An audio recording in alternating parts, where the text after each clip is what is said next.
皆さんこんにちは、こんばんは。レゴニュースのスタッツです。3月ももう後半に入りましたが、なかなか暖かくなりませんね。春が待ち遠しいです。今回はとうとう公開されたあのセット、クラウドファンディング、中世とキャッスルのシリーズ化、新作予想やプレゼントキャンペーンなど最新情報をまとめてお届けします。動画内で紹介するニュースのレゴショップ公式ストアやスタッツ公式サイトの特集ページへはこの動画の概要欄から行くことができます。ぜひご利用ください。レゴショップ公式ストアでとうとうこちらのセットが公開されました。21348レゴアイデアのダンジョンズ&ドラゴンズレッドドラゴンの伝説。ピース数は3745。レゴショップ公式ストアの発売価格は46,980円。4月1日0時にレゴショップ公式ストアでインサイダーズ先行発売です。ダンジョンズ&ドラゴンズは RPG の原点とも言われるファンタジーテーブルトーク RPG で、2024年は同作が初めて発売された1974年から50周年記念の年です。レゴブロックでも箱に50周年のロゴマークが入っています。主役の赤いドラゴンが砦に襲来して炎を吐いているシーンです。ドラゴン以外にも黒豹のようなディスプレイサービースト、大きな目玉のビホルダー、フクロウベアなどのモンスターが含まれています。ちなみにドラゴンはオリジナルのファンデザインでは緑でした。塔やダンジョンの中は冒険を楽しめるようディテールに凝ったデザインです。予告映像に登場したゼラチナスキューブの中には骸骨の頭が浮いています。ダンジョンズ&ドラゴンズ発売元のウィザーズ・オブ・ザ・コーストが特別開発したアドベンチャーブックをダウンロードして遊ぶことができます。ミニフィギュアはエルフの魔導士、ドワーフのクレリック、ノームのファイター、オークのならず者、ドラゴンボーン、アラックス・ジェイドスケールの6体が付属。赤いドラゴンがとにかく迫力がありますね。価格は若干高めですが、ファンタジーの世界観が好きな人はぜひ手に入れてください。次は気になってる人が多いと思われるダンジョンズ&ドラゴンズの購入特典情報です。日本語ではっきり書かれている情報がないのですが、レゴショップ公式ストアの特集ページとニュースルームの英語の告知によると、こちらのミミックジェストセットがインサイダーズ会員のレゴアイデアダンジョンズ&ドラゴンズの購入者に配られます。このミミックはダイスケースになっています。ミミックのプレゼントキャンペーン期間は4月1日から7日ですが、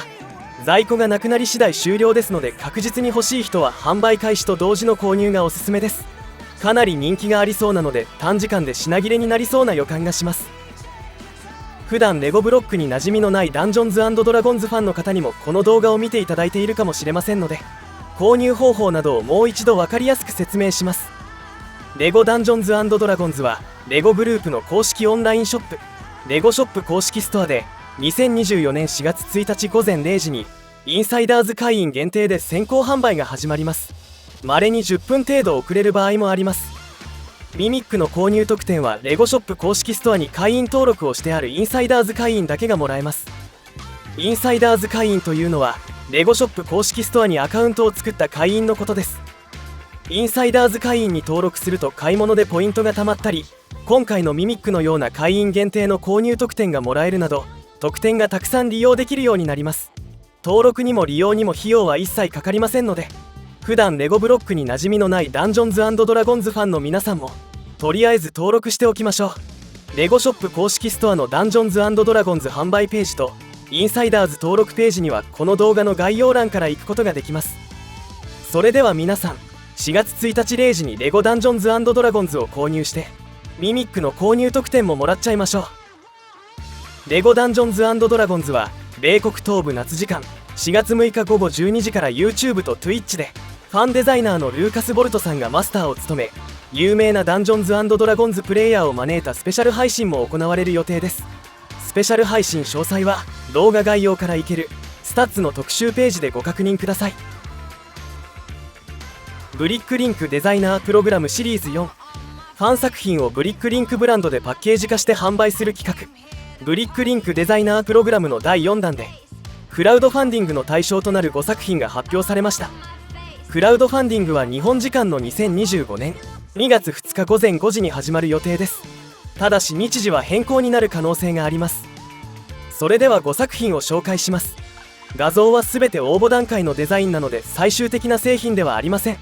ピース数は若干変更する場合があります。作品の日本語名はスタッツが訳していますので正式名ではありません。商人の船、1933ピース。商人の蒸気船です。船室が2階建てになっていてほぼ家ですね。若干スチームパンク風にも見えます。船室内には商品が積まれています。西部開拓時代の列車、昔のアメリカにありそうな蒸気機関車です。西部劇に出てきそうな風車や給水塔もついています。車両は客車と家畜運搬用の車両です。中世の港の市場。中世の作品で海が出てくるのは珍しいですね。にぎわう港の市場を再現しています。鍛冶屋やパン屋、漁船、ワインを運ぶ馬車などお仕事系要素盛りだくさんですね。この作品は2023年第1回レビューで不合格になった作品ですが、今回のクラファン候補に選ばれました。中世の工場船陣地、城を攻める部隊の陣地です。鍛冶屋、薬屋、調理場もあるようです。リバーサイドの学舎、川沿いに建てられた学舎の研究施設です。このように様々な研究をしています。このセットは2021年第3回レビューで不合格になった作品ですが、今回のクラファン候補に選ばれました。以上がシリーズ4のクラファンにかけられる5作品です。最初にも言いましたが、シリーズ4のクラファンは日本時間で2025年2月2日午前5時から開催される予定です。3000個以上の注文が入ると販売が決まります。注文数が基準に到達しないことはまずありません。注文数の上限は3万個ですが、これも大体到達します。販売価格は今後デザインの調整が行われてから告知されます。前回の価格と円安を考慮すると、2500ピース規模だと2万円から3万円、2000ピース規模だと2万円前後と予想します。新情報が出次第またお知らせします。ついでにもう一つブリックリンクデザイナープログラムについての情報です。現在ブリックリンクデザイナープログラムでは中世がシリーズ化されているようです。中世は人気カテゴリーですが、レゴブロックの通常ラインナップではシリーズ化されていません。かつてはレゴキャッスルやレゴキングダムとして本格的に展開されていましたが、現在はライオン騎士の城や中世の街並みなど単発でたまに発売される状況です。先日クラウドファンディングが行われたブリックリンクデザイナープログラムシリーズ1でも、中世がテーマの雪山の要塞が一番早く売り切れました。6月にクラファン開催予定のシリーズ2には中世作品はありませんが、10月開催予定のシリーズ3には森の要塞が選ばれています。今回発表されたシリーズ4では2作品が選ばれています。中世作品はレゴアイデアのコンペでも人気がありますが、これまで製品化されたのは中世の鍛冶屋のみです。レゴブロックの通常ラインナップから中世カテゴリーをシリーズ化しない理由は分かりませんが、今でも需要がある人気テーマなのは間違いありませんので、今後はブリックリンクデザイナープログラムでレギュラー化していくのかもしれません。自社で一から開発するよりもその方が手っ取り早そうです。ブリックリンクデザイナープログラムでは、レゴアイデアでは採用されにくいカテゴリーを中心にオールジャンルの作品を最終候補に選んだ方が企画が盛り上がりそうですが、中世枠というのが設定されているのかもしれません。今後の展開に注目しましょう。ペッパピッグ。すでに製品化が告知されていたレゴデュプロのペッパピッグが公開されました。ペッパピッグは豚のファミリーが主人公の児童アニメです。今年はアニメ放送開始20周年にあたります。現在 YouTube で日本語版を見ることができますので、見たことがない人は一度チェックしてみましょう。レゴデュプロの新商品4つをざっと紹介します。ペッパピッグのツリーハウス。花のお世話をしながら思いやりの心を育てましょう。ペッパピッグ、ボートで探検。海の冒険がテーマです。ペッパのおうち、お誕生日パーティー。誕生パーティーを開いて遊びましょう。ペッパピッグ、スーパーマーケットでお買い物。買い物ごっこで遊べます。全セット6月1日発売です。普段はレゴデュプロに興味がなくても、ペッパピッグのフィギュアが欲しくて買う人もいるのではないでしょうか。ファレル・ウィリアムスの宇宙船。10月11日にレゴブロックを使って制作した自伝映画ピースバイピースが公開される歌手のファレル・ウィリアムスですが、9月にレゴアイコンズからその映画に登場すると思われる宇宙船が発売になるとの予想です。これはまだ確定情報ではありませんが、現在予想されている特徴をまとめると次の通りです。宇宙船は全体的に黒、部分的にグレー、コックピットはゴールド。宇宙船が動いた後に残る尻尾のような軌跡がある。主に緑、オレンジ、青、ピンク、白でできており、宇宙船よりも大きい虹のようなものでしょうか。翼には宇宙船と虹のようなシンボルマーク。機体にはアトランティスアプツと書かれている。アプツは通常はアパートという意味なので、仲間が集う場所という意味の鮮明かもしれません。さまざまな色の肌と新しいフェイスプリントのミニフィギュアヘッドパーツが49個付属。ミニフィギュアヘッド展示用と思われるフレームが1つ入っている。フレームにはマイフレンズと書かれている。 PH というのはファレルの名前から取った文字でしょう。ファンの間ではよく使われる言葉なのかもしれません。ミニフィギュアは男性と女性の2体入り、ヘルメット付きとのことなので宇宙服を着たデザインだと思われます。966ピースで価格は 109.99 ドル、現在のレートで約16,500円。発売日は2024年9月20日。予想通りなら宇宙船はそれほど大きくはなく、後ろの軌跡部分と合わせて飾って楽しむレゴスター・ウォーズの宇宙船セットのようなスタイルになるのかもしれません。代表曲のハッピーには僕は宇宙に行ける熱気球という歌詞が出てきますので、ファレルは宇宙に興味がある人なのだと思います。予想は以上ですが、発売の有無、内容など全て現時点では確定情報ではありません。新情報が出次第またお知らせします。ここからはレゴブロックと直接は関係のないニュースをいくつかお届けします。3月14日からアメリカでマダムウェブのデジタル配信がレンタルと購入で始まりました。マダムウェブは SSU と呼ばれるソニーピクチャーズのスパイダーマンシリーズのマーベル映画の一つですが、2月14日にアメリカで公開されてからわずか1ヶ月で配信が始まりました。この作品は脚本や演出、キャラクター描写が不十分などかなり厳しい評価を受けており、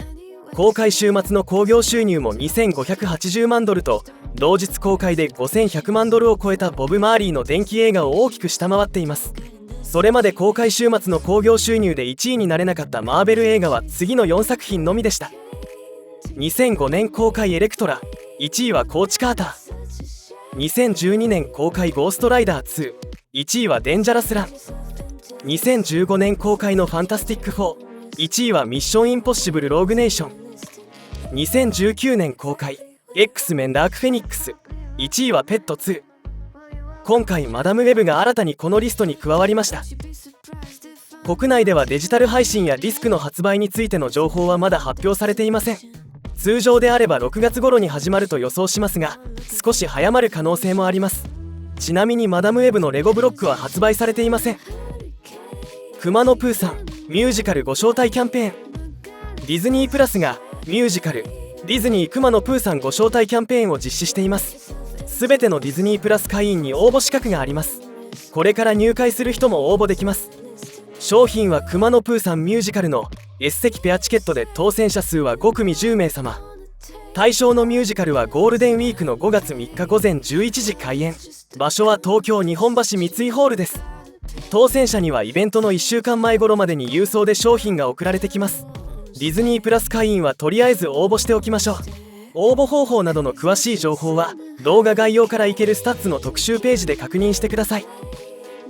スター・ウォーズ・アコライト。スター・ウォーズの新作実写ドラマスター・ウォーズ・アコライトの配信が6月4日から始まることがスター・ウォーズ公式サイトで告知されました。日本では6月5日になると思われますが、初回は2つのエピソードがプレミアム配信されます。アコライトはスカイウォーカーサーガよりも200年から50年前の共和国が特に繁栄していたハイリパブリック末期、シスが台頭しつつある時代が舞台です。告知ページには内容についてこう書かれています。衝撃的な犯罪の連続に関する捜査が尊敬されるジェダイマスターと彼の過去に関係のある危険な戦士を対決させる。さらなる手がかりが明らかになるにつれ、彼らは邪悪な力の全てが見えるようなものではないことを示す暗黒の道を歩んでいく。ジェダイの教えに疑問を感じてシスになっていく話なのでしょうか。予告映像では忍者のようなキャラクターが暴れたり、ライトセーバーなどで激しい戦いが繰り広げられています。黒沢映画のような刀で切り合うライトセーバーバトルが多く描かれるとも言われていますので、黒沢ファンとしては最近のスター・ウォーズ作品の中でも特に注目したい作品です。今回のレゴブロック最新ニュースは以上です。最後にぜひこの動画へのいいねとチャンネル登録もよろしくお願いします。レゴブロック最新情報はスタッツ公式サイトで毎日配信しています。この動画の概要欄から行くことができますので YouTube と合わせてぜひご覧ください。それでは次回のレゴニュースもお楽しみに。